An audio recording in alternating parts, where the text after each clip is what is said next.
Hey, welcome to another episode of Keeping You Safe.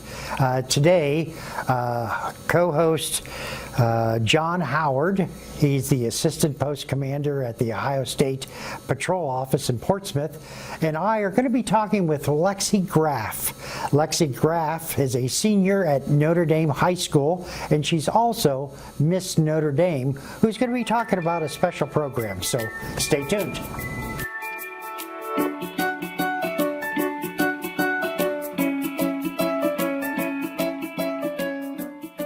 Hey, welcome to another episode of Keeping You Safe.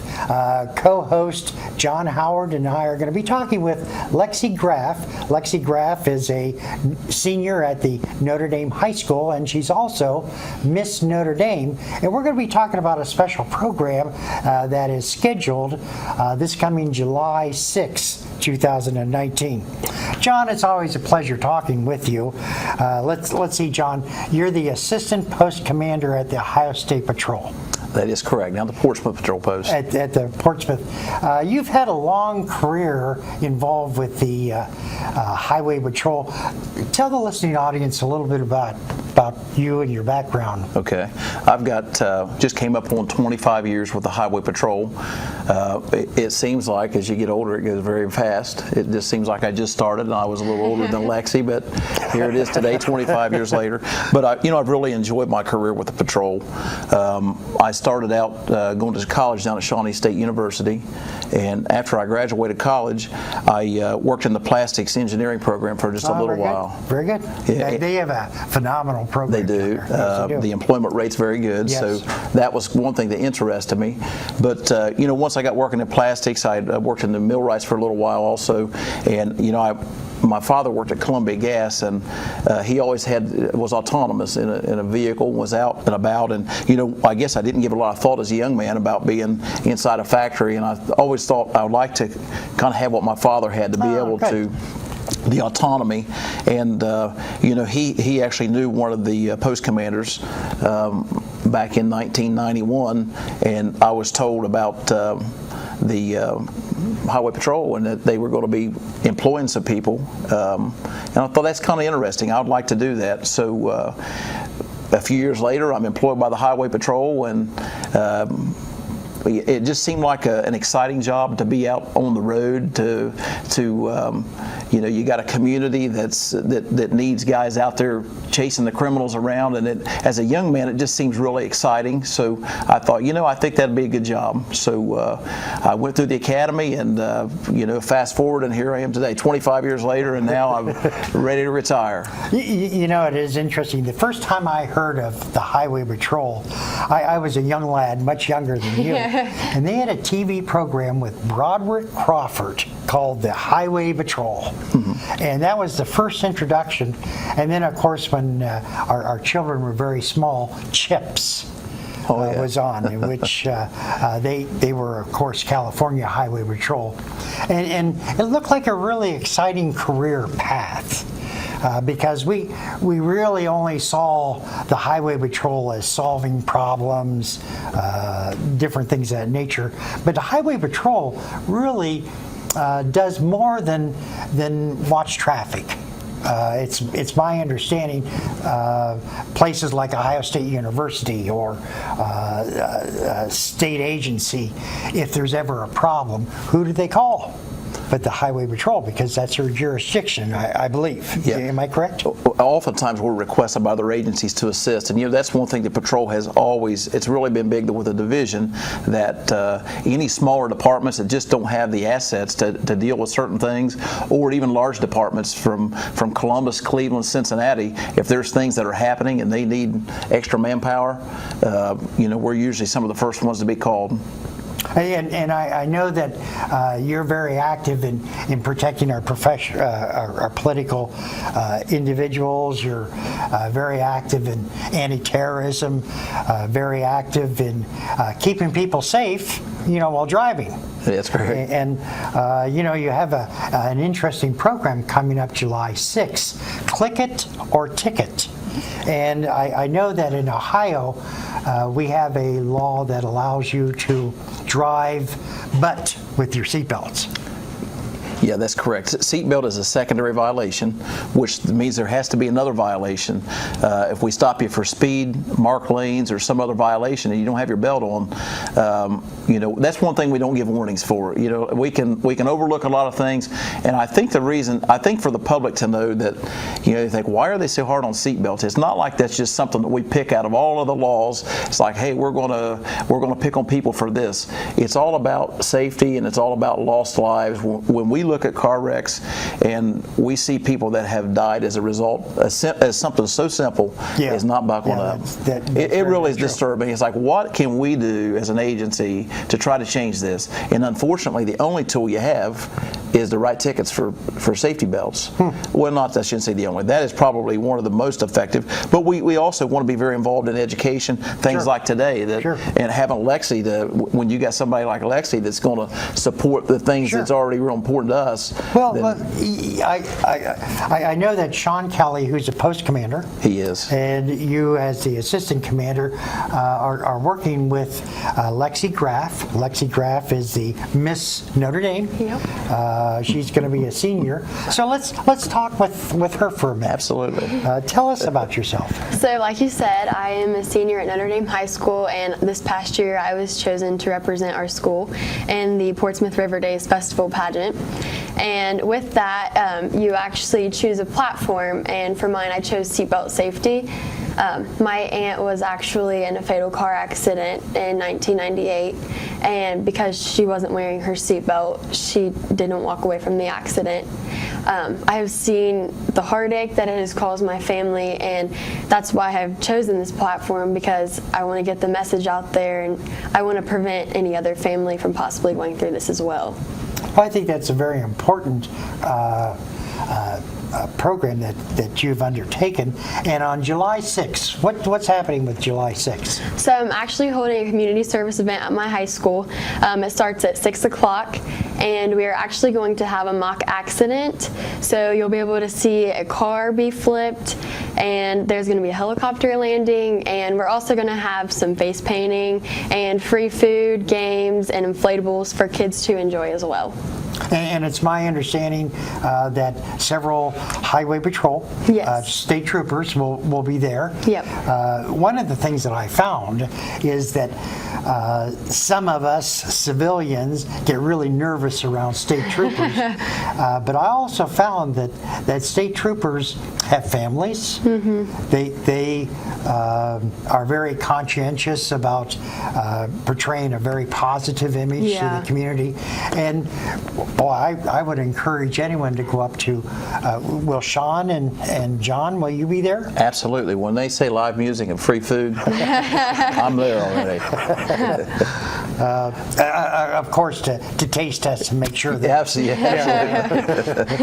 But I'm quite sure that individuals can also talk to them, talk to you, and sort of get a more positive perspective, because let's face it, we as civilians, most of the time, it's because of a speeding issue or something, and we're not always on the most favorable lights. The job's very demanding, and it's real important to us. I know the Lieutenant Kelley the same, that sometimes we got to get out of just doing the job, because people don't get to see the other side. They don't get to see the family guy that cares about these young folks that are out trying to push safety belt usage, and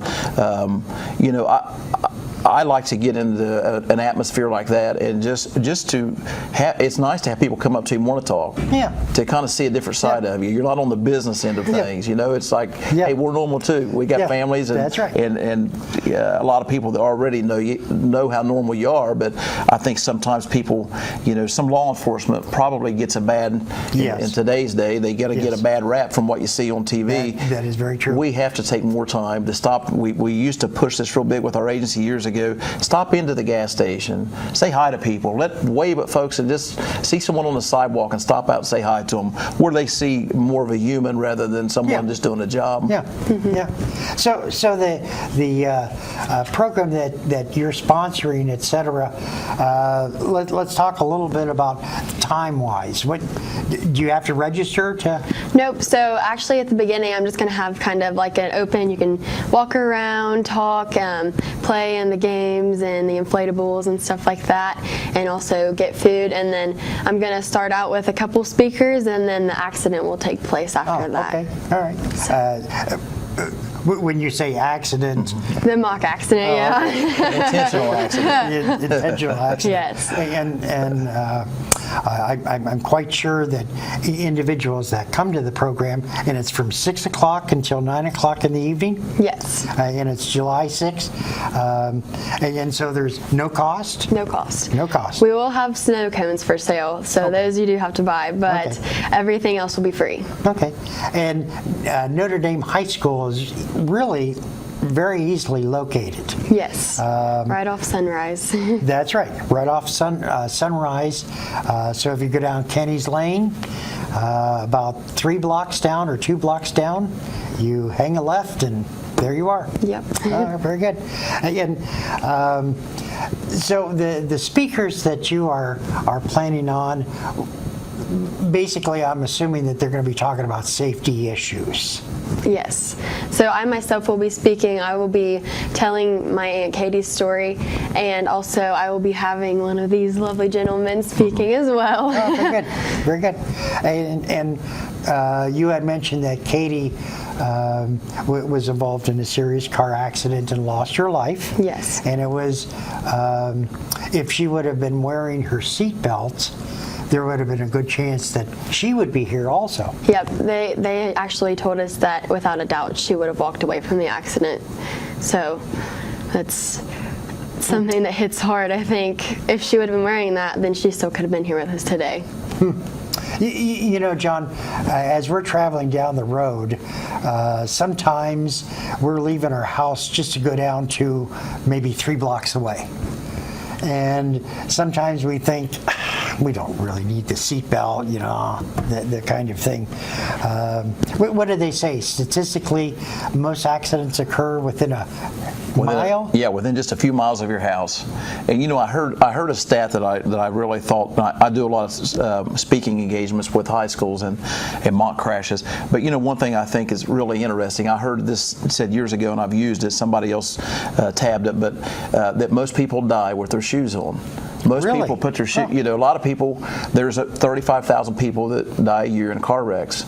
You know, people going about. Nobody has an expectation that today's going to be a Right. dangerous day. Right. Just another day. Right. Get up, get dressed, brush your teeth, put your shoes Right. on, and you're going from point A to point B, and then tragedy strikes and somebody dies. And you know, when we talk about Katie Graf with her death, she was my brother's age, which is kind of interesting. okay. So I watched her grow up Yeah. in bitty basketball for years. Which so when she died as a result of that crash, I was in. Lieutenant Kelley, I believe, handled the crash, but I also had involvement with the crash investigation side.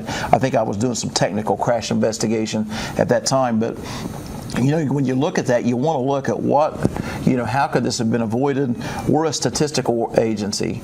You know, everything we do, it needs to be pushed by stats. I mean, if we know that people are dying because they're unbelted, if we know 35,000 people are dying a year nationwide in car wrecks, and of those 35,000, 50% of them are unbelted, you're talking over 17,000 people that die because they were unbelted. Now, some of those, when she talked about that her aunt probably would have lived. You know, we look at car wrecks to look at passenger compartment intrusion.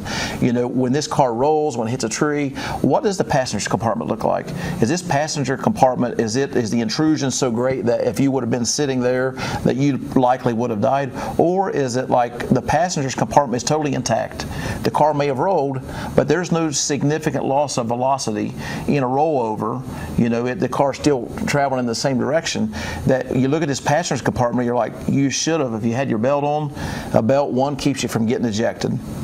Number two, energy in motion remains in motion till acted upon by an unbalanced outside force. That car hits a tree, your body's going to continue at the same speed the car was traveling until you hit something. When you hit a steering wheel that goes into your ribs break, you get your heart punctured with one of your ribs, you tear an aorta, you puncture your liver. You know, a lot of things that turn fatal, and not often, or I shouldn't say not often, not always, within the first few minutes. Sometimes people, they're talking to us, they fly from the scene, but before they can get you to a trauma center somewhere to take care of you, it's 2 or 3 hours later and you're internal bleeding and you're deceased as a result of the crash. So when we look at 17,000 people a year, how many of those, not all of them would have lived. Some of those were such significant intrusion into the vehicle that maybe it wouldn't have mattered. But the ones we really want to try to do something about is the ones that we know certainly you would have lived. And if that was even half of that, when you start talking 10,000 lives, I mean, imagine the results are just, they're horrible to think that many people die because of simply not clicking a seatbelt on. Yeah. Lexi, when my kids were growing up, I can remember specifically there were no car seats. Yeah. There was no seatbelt. The only seatbelt you had was just the lap seatbelt. And when the law started coming in, there was a lot of concern. Yeah, you're taking away my rights, and you're, it's just not right, and things of that nature. Has the public changed dramatically? Do you find that most individuals now wear seatbelts?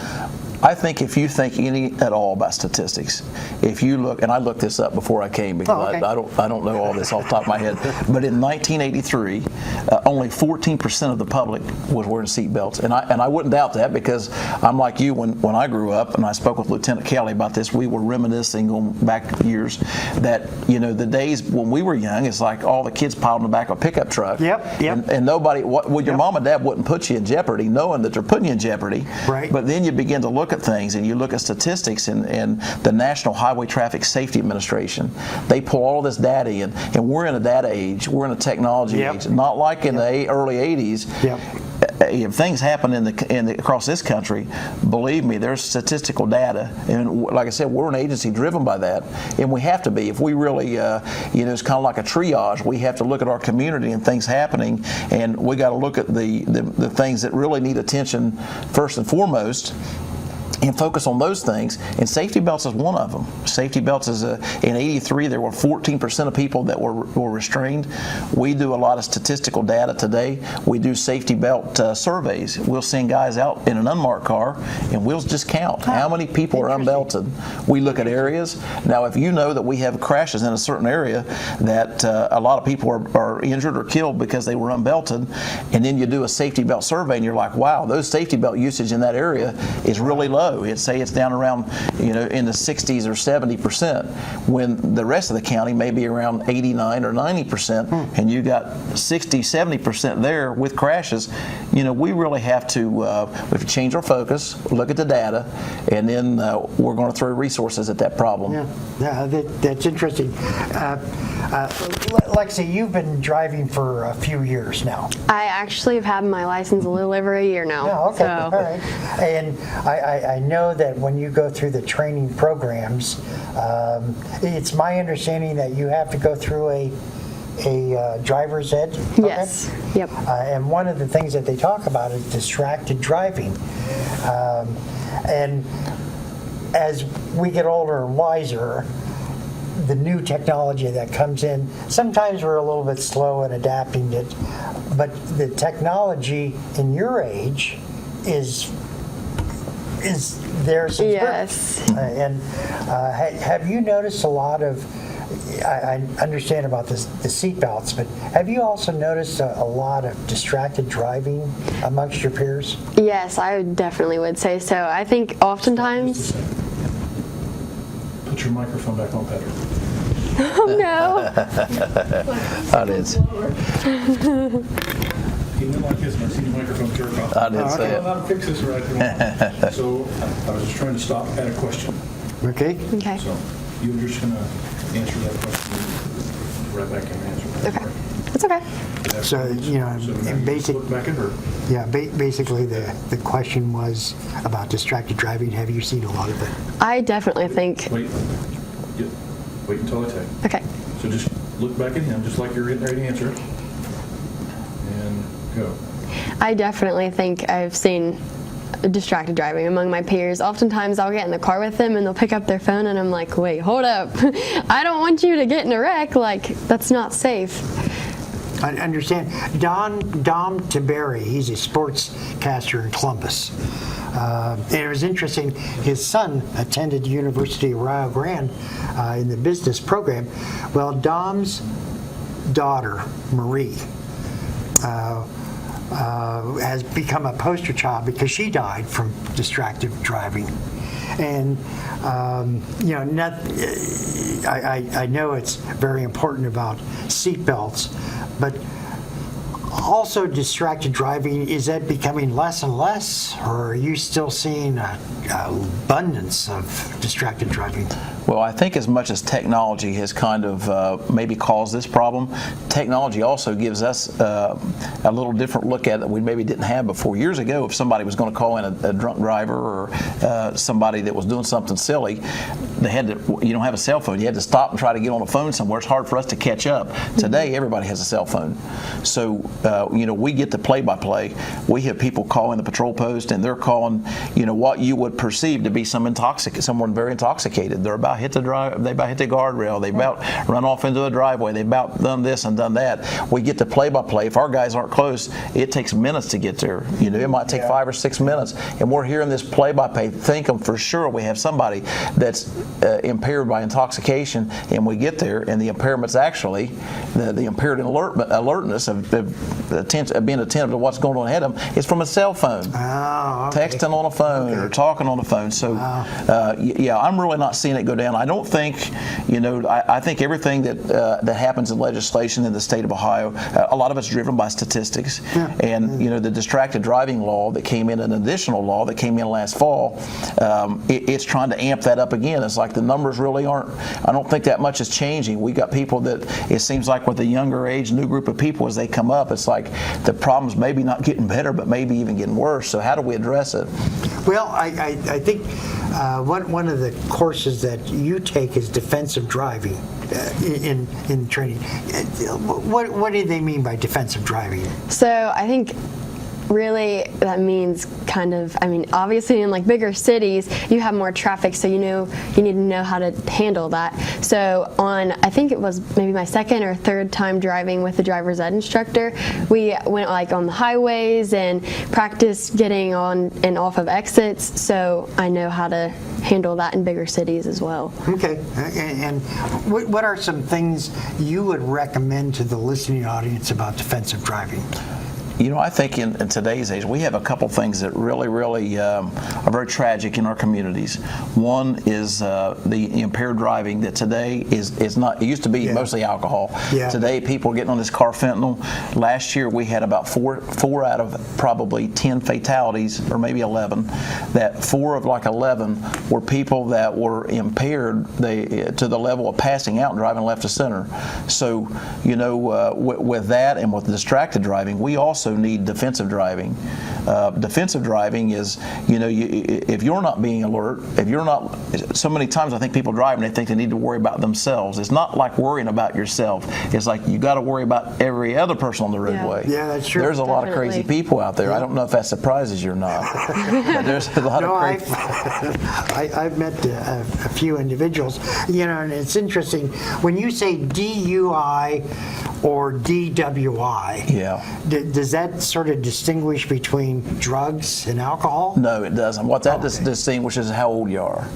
Because if you're a real old guy, you say DWI, because that's what it was probably back in the late 80s, and that was driving while intoxicated. Then they decided it wasn't really, maybe not driving while intoxicated, but driving under the influence, because it could be drugs. And now it's operating a vehicle intoxicated. So it depends on how old you are. Old guys say DWI, and then a little bit more recent the DUI. It may come as a shock to you that I'm a little bit older than you. But again, we're talking with Lexi Graf. Lexi Graf is a senior at the Notre Dame High School. She is also Miss Notre Dame, in which they're going to be having a July 6th program called Click It or Ticket. And if you don't mind, can you just share with the listening audience again, some of the activities activities that are going to be involved? Yeah, so we're going to have inflatables, there's going to be music by DJ Frankie Frank, and face painting, and we're also going to have some carnival games, and there will also be free food, and at the end of the night I will be giving away some door prizes if you are there. Okay, So- all right. And Well, she's going to tell a story about her Aunt Katie. Oh, very good. Yes. Yeah, and that's heartfelt. You know, I've heard her tell it before. It's very good, and you know, it's worth coming to hear her talk about, you know, how it's changed her life. It's really it's good. It's going to be very good. And that's Saturday, July 6th at 6 p.m. Yep. And is it for the full family or just? Yep, anyone's welcome. Okay, and I think it's very important also family with younger members Yes. also get a chance to look at some of the program and talk with the state troopers. Yeah, I think it's something that is really something that should be taught at a young age, because it's important to make it a habit, and if you make it a habit, then it's something that you'll remember to do as you get older. I understand. Have you ever thought about becoming a state trooper? I have not. I don't think that is my plan. I plan on going into early childhood education. Oh, very good. So you're going to be dealing with little ones. Yes. She's going to help us on that side, on the education side. Very, very good. There was a time in my life that I looked at the opportunity of getting involved in the state patrol as a state trooper, etc. But I had a misconception of what they did, you know, and I thought, oh, I just don't want to be write tickets and things of that nature. But the more I talk with the different individuals, the more I understand it's a more in-depth lifestyle or a career. Yeah. You know, when our first Colonel Black, 1933, when the patrol came into existence, one of the things he said that has been something stuck in my mind for years is the patrol are not going to be officers that are petty fault finders. And, you know, and I like that, because I think we're only as good as the people in our community that support us. True. If everybody feels like we're Gestapo, then we really don't. Yeah. What kind of impact can we make? So, you know, I believe in what we do. We're statistically driven, and I think you know, we work close in our communities. We want to do all we can to make our community feel good about what we do. Okay. Well, we're just about out of time. We're talking with John Howard. John Howard is Assistant Post Patrol Commander at Portsmouth, and we're promoting with